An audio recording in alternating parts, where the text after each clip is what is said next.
1997-ben a Subaru bemutatta az első World Rally Car, azaz VRC specifikációjú Imprezáját. Az új VRC előírások lehetővé tették a gyártók számára, hogy szélesebb kasznit és nagyobb hátsó szárnyat használjanak, ami jobb leszorító erőt eredményezett. A versenyváltozatot Impreza VRC néven ismerték, míg ennek az utcai limitált példányszámú kiadása a híres 22B STI volt.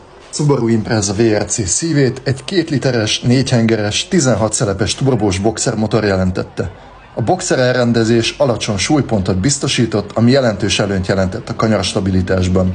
Az autóhajtáslánca az évek során folyamatosan fejlődött, így az állandó összkerékhajtás és a Subaru legendás DCCD Driver Controlled Central Differential rendszere kulcsfontosságú volt a sikerben. 1998-tól az aktív differenciálművek új korszakot nyitottak az Impreza történetében, ami lehetővé tette a dinamikus nyomatékmegosztást, így a rendszer folyamatosan figyelte az autó mozgását, és elektronikusan módosította a nyomatékelosztást az első és a hátsó tengely között. A pilóta menet közben is állította a hajtásarányt, így az autó az adott szakasz tapadási viszonyaihoz is igazíthatóvá vált. A turbó 2 bárnyomással dolgozott. Kezdetben az Impreza VRC kb. 300 lóerőt és 470 Nm nyomatékot teljesített, de a fejlesztése révén 2008-ra már 650 Nm nyomatékra is képes volt. Az 1230 kg súly és a fejlett összkerékhajtás kombinációja tette az Impreza VRC-t az egyik legstabilabb és legjobban kezelhető rallyautóvá. A típus 3 konstruktőri világbajnoki címet és 3 egyéni világbajnoki címet szerzett olyan legendás pilótákkal, mint Colin McRae, Richard Burns és Peter Solberg. Emellett olyan nevek is vezették, mint Carlos Sainz és Tommy McKinnon.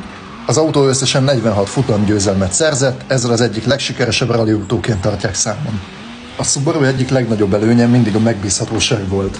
Míg az ellenfelek gyakran küzdöttek műszaki hibákkal, az Impreza stabilan hozta az eredményeket.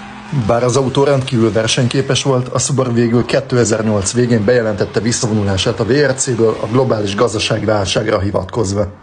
A Subaru Impreza VRC nem csupán egy versenyautó volt, hanem egy ikon, amely generációk számára jelentette a rallisport csúcsát. Technológiai újításai, a hajtáslánc, a boxermotor mind hozzájárultak ahhoz, hogy az Impreza neve örökre egyet jelentsen a rally világával.